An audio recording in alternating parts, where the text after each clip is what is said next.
क्यों हम cabin crew और ग्राउंड स्टाफ की जॉब के लिए जब इंटरव्यूज लेते हैं तो हर इंटरव्यू में लिखा होता है गुड कम्युनिकेशन स्किल्स। तो क्या इंपॉर्टेंस है कम्युनिकेशन की, क्या चीजें हैं जिन पे हम वर्क कर सकते हैं, क्या होती है verbal and non verbal communication, और उसके साथ साथ क्या है वो 100% कम्युनिकेशन के मैट्रिक्स जिसमें हमें पता चलेगा कि जो हमारी बॉडी लैंग्वेज है, जैसे हम विजुअल्स बोलते हैं, वो कितनी परसेंटेज होल्ड करते हैं, और क्या वो वाकई में ही बहुत इंपॉर्टेंट होते हैं, आपके वर्ड से भी ज्यादा, आपकी टोन से भी ज्यादा।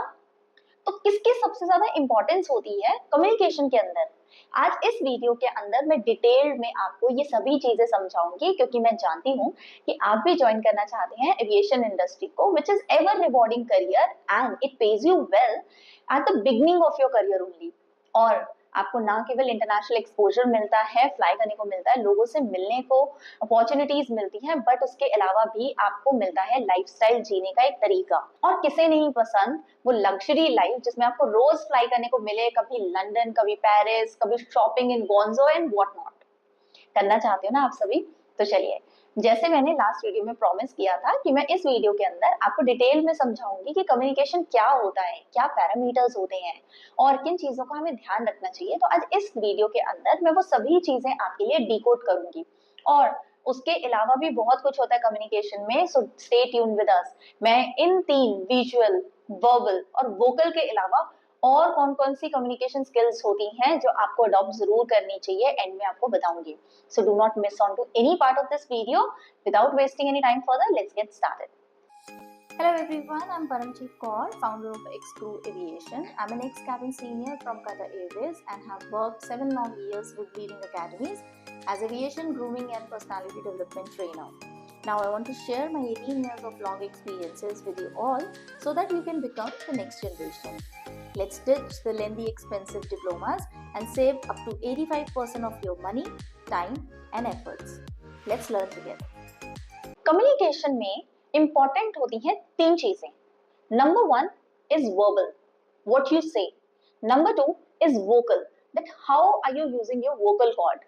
आप किस तरीके से इसको यूज करते हैं और किस टोन और टोनालिटी के साथ या फिर किस स्पीड से आप अपनी बात को कहते हैं। हम श्योर अपनी लाइफ में कई बार लोगों को देखा होगा जो बहुत जल्दी जल्दी बोलते हैं।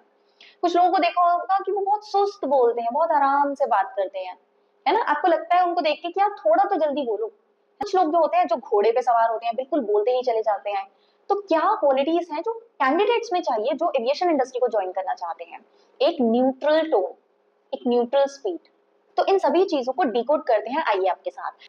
मैं सबसे पहले आपसे बात करूंगी वर्बल पार्ट की, कि व्हाट यू से। हमें कई बार ऐसा लगता है कि जो हम बोलते हैं उसका हमारी पर्सनालिटी में बहुत बड़ा इम्पैक्ट होता है।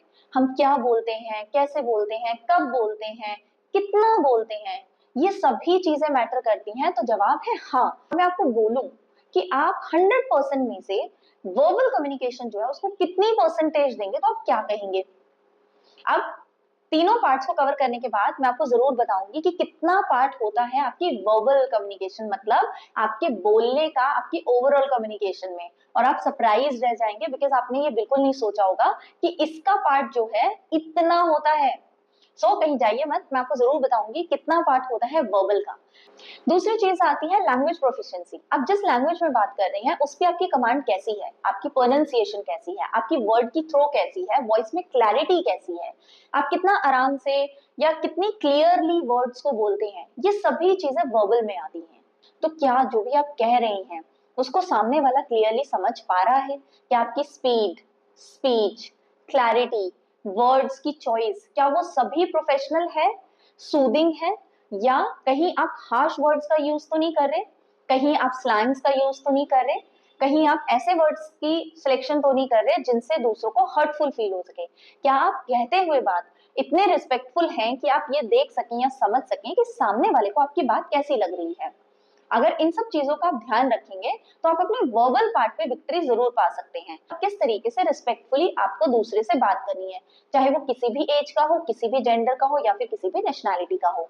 तो वर्बल को इंप्रूव करने के लिए मैं आपको सजेस्ट करूंगी, always be respectful, be kind and humble towards the other person when you are speaking to them. Next इसके अंदर अब आता है वोकल। तो आपने अपनी वोकल कॉर्ड के बारे में तो सुना ही होगा। अब आप इसको कैसे यूज करते हैं, आपकी स्पीच की स्पीड क्या है, आप किस टोन में बात करते हैं, किस पिच में बात करते हैं, क्या आप जोर जोर से बोलते हैं या फिर आप बहुत ही धीरे बोलते हैं जिसको किसी को पता ना चले। क्या आपकी आवाज में एक्साइटमेंट, एनर्जी, एंथुजियाज्म, क्या ये सब चीजें झलकती हैं जो हम इंटरव्यू के टाइम पे बहुत नोट करते हैं। और क्या आप एक्साइटेड हैं इस अपॉर्चुनिटी के लिए? तो excitement does not mean that you need to scream, shout and showcase other emotions. आपने मिस यूनिवर्स में ऐसा जरूर देखा होगा और मिस वर्ल्ड में भी, जब उनको क्राउन दिया जाता है तो they are absolutely excited about that opportunity, but क्या वो जोर जोर से चिल्लाते हैं? नहीं, वो अपने इमोशन को बहुत कंट्रोल करने की कोशिश करते हैं और ज्यादा से ज्यादा क्या करते हैं, they just cry by keeping their hand on their mouth and by folding their hands, thanking the universe and the world for helping them. यही करते हैं ना। तो यही चीजें होती हैं कि आप कितना अपने इमोशंस को कंट्रोल करके रख सकते हैं। आपकी टोन, आपकी पिच कैसी होती है। जैसे अगर मैं बात करूं कि जो हरियाणा के लोग होते हैं उनकी पिच बहुत हाई होती है, तो जब वो नॉर्मल लोगों से भी बात करते हैं तो हमें ऐसा लगता है कि यार इतनी जोर से क्यों बात कर रहे हो, आप लड़ क्यों रहे हो इस बात पे, कहते हैं ना, क्योंकि हमें ऐसा लगता है वो लड़ रहे हैं, लेकिन उनकी जो पिच है, जो उनकी टोन है, वो लाउड होती है ना। यही डिफरेंस होता है एक न्यूट्रल टोन वाले इंसान और हाई पिच वाले में। अब अगर मैं एविएशन इंडस्ट्री की बात करूं तो हमें कैसे लोग चाहिए, न्यूट्रल टोन वाले, ठीक है, थोड़े मेलो डाउन लोग जो थोड़ा लोअर पिच के अंदर कस्टमर से बात करते हैं। For example, excuse me sir, would you like me to help you with your luggage, should I assist you to your seat please, can I have a look at your boarding pass please. तो इस तरह की tone जो melodious होती है, down होती है, जिसमें हम्बलनेस, काइंडनेस झलकती है, इस तरीके की टोन सबसे ज्यादा प्रेफरेबल होती है इस इंडस्ट्री के अंदर। तो आप क्या कर सकते हैं, आप घर में प्रैक्टिस कीजिए, मेरा प्रैक्टिस कीजिए सॉफ्टली बात करने की, जेंटली। और इसका सिंपल सा रूल है, treat others the way you like to be treated. अगर आप इन चीजों को प्रैक्टिस करेंगे और अपने वोकल कॉर्ड का यूज करते हुए क्लियर स्पीच बोलेंगे, तो मीडियम टोन पे अगर आप लोगों से बात करेंगे, so they always will appreciate you, they will understand you, also at the same time they will respect you too. Specially जब आप किसी रूड कस्टमर के साथ या फिर कंप्लेनिंग कस्टमर के साथ बात करते हैं, so remember to stay calm, like, yes sir, I totally agree with your concern, my sincere apologies for the inconvenience that has caused you, but I will do everything possible to ensure that you have a great flight with us. I certainly will ensure to change your meals if you allow me some time to do so. इस तरीके के कुछ words हैं जो हम अक्सर flight में use करते हैं जब हम मील सर्विस करते हैं या किसी कस्टमर के साथ जिस तरीके की प्रॉब्लम्स होती हैं। So these are just examples to make you understand how we work on the aircraft and how your tone and pitch should be like. और याद रखिएगा, जो मैंने 100% में आपको बताया था, तो अब आपको देने हैं मार्क्स 100% में से अपनी टोन को भी। तो अब अपने वोकल को कितने परसेंट देना चाहेंगे 100 में से? अब लिखते जाइएगा साथ साथ में, because towards the end you will be surprised to see that which one out of these 3 makes the most difference. And I can guarantee you कि आपने अभी तक ऐसा बिल्कुल नहीं सोचा होगा कि आपके वर्ड्स, बॉडी लैंग्वेज और टोन में से सबसे ज्यादा पॉइंट्स मिलते हैं। वो लास्ट में बताऊंगी। अब चलते हैं थर्ड पार्ट के ऊपर, जिसमें मैं आपको एक्सप्लेन करूंगी about your gestures, your facial expressions, your hand movements, your body posture, everything that counts in customer service industry. देखिए, जब आप किसी को पहली बार देखते हैं ना, तो आप दूर से किसी को सिर्फ देखते हैं, तो देखने पे क्या होता है, आप जजमेंटल होते हैं और आप कुछ ना कुछ इस इंसान के लिए अच्छा या बुरा डिसाइड कर लेते हैं just on the based of the looks. ऐसा ही इंटरव्यू में भी होता है, इसे हम फर्स्ट इंप्रेशन भी बोलते हैं, जब हम आपको सिर्फ देखने भर से डिसाइड कर पाते हैं कि क्या आप कैबिन क्रू मटेरियल हैं या नहीं, क्या आप इस यूनिफॉर्म की जो रेपुटेशन है उसको कैरी कर पाएंगे कि नहीं। सबसे पहली चीज बॉडी लैंग्वेज में, whenever you sit or you stand, ensure that your spine is always straight. Do not relax on the chair and do not lean either ways also. So straight रहिए, spine को straight रखिए, shoulders को straight रखिए, and then you sit and you talk. तो आप automatically confident लगते हैं। दूसरी चीज, आप हमेशा स्माइल का यूज कीजिए। देखिए, जब भी कोई इंसान स्माइल करता है तो हमें कितना अच्छा लगता है, हमें हमेशा स्माइली फेसेस ही अच्छे लगते हैं ना। अगर मैं रूड होके ऐसे आपसे बात करूं तो yes, how can I help you, नहीं अच्छा लगा ना। ऐसा ही दूसरों को भी लगता है। बट जो नॉन वर्बल कम्युनिकेशन होती है ना, वो हमें कॉन्शियस एफर्ट्स के साथ इंप्रूव करनी होती है, बिकॉज जाने अनजाने में हमें पता ही नहीं होता कि हमारी बॉडी क्या रेडिएट कर रही है, पॉजिटिविटी या फिर असर्टिवनेस या फिर रूडनेस, यू नेवर नो। तो इसके लिए भी क्या कर सकते हैं, mirror practice. Sit in front of the mirror, smile and look at yourself, make it a practice, and then you will see a remarkable change in your persona. लोग आपसे मिलना भी चाहेंगे, बात भी करना चाहेंगे। देखिए क्रू जो होता है वो अप्रोचेबल पर्सनालिटी होनी चाहिए, क्योंकि कस्टमर को आपसे डर नहीं लगना चाहिए। They should not have this fear of talking to you. So that is the case with your teammates also. आप सबको एक साथ काम करते हुए अच्छा लगना चाहिए। आपसे कोई आके बात पूछे तो उसे पॉजिटिव वाइब्स आनी चाहिए। वो कैसे आएंगे? अगर आप स्माइल करेंगे। इसीलिए जब हम ट्रेनिंग्स भी कराते हैं यहाँ पे, तो हम हमेशा कैंडिडेट्स को बोलते हैं make a habit to smile, और इंटरव्यू के टाइम पे भी smile throughout your introduction. Situation based आप थोड़ा इस चीज को यूटिलाइज करेंगे। अगर सिचुएशन सैडनेस वाली है, एम्पैथी वाली है, तो स्माइल का कोई मतलब नहीं है। लेकिन अगर अप्रोचेबल वाली है, किसी को हेल्प करने वाली है, असिस्ट करने वाली है, you can always smile and greet the customer. That will make a huge impact about your personality. और आपकी बॉडी लैंग्वेज जो है वो एक अप्रोचेबल कैंडिडेट की तरह होगी, जो मोस्ट लाइकली हमें चाहिए एविएशन इंडस्ट्री में। आप इंश्योर कीजिए जब आप किसी से बात कर रहे हैं, फेस टू फेस कम्युनिकेट कर रहे हैं, so you should always look into the eyes of the other person, or if not, then up to the shoulders. Never ever go below the shoulders to talk to a person, whether a male or female or whatsoever.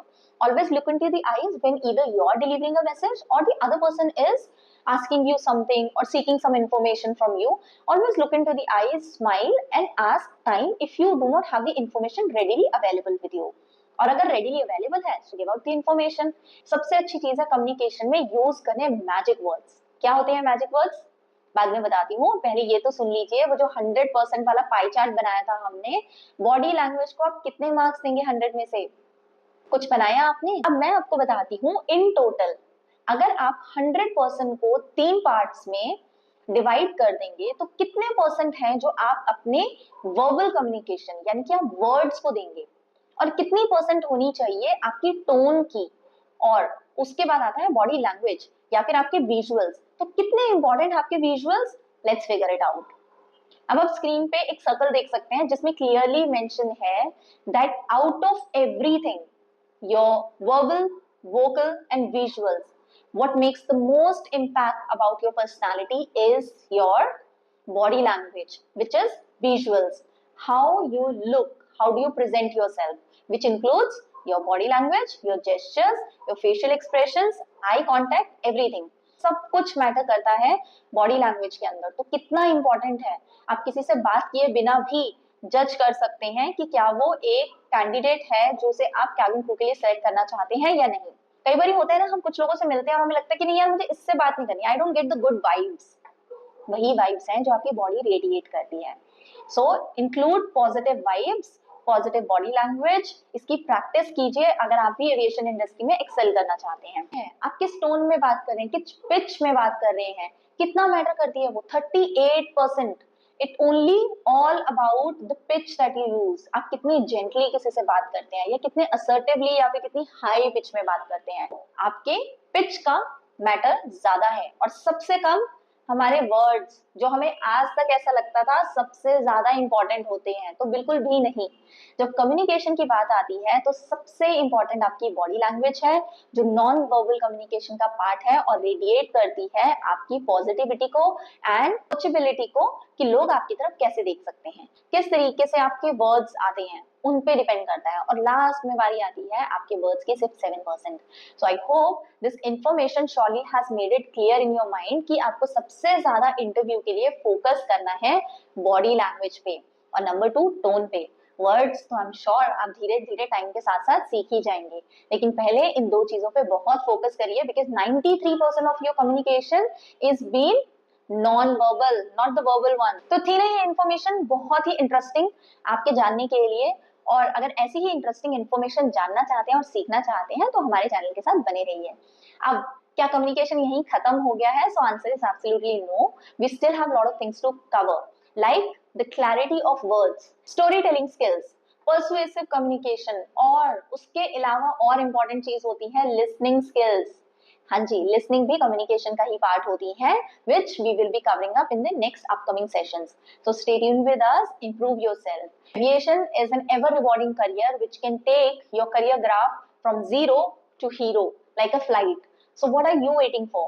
Are you really serious about your career in aviation industry? Let's work together. With this note, I will sign off for today and I wish you all the very best.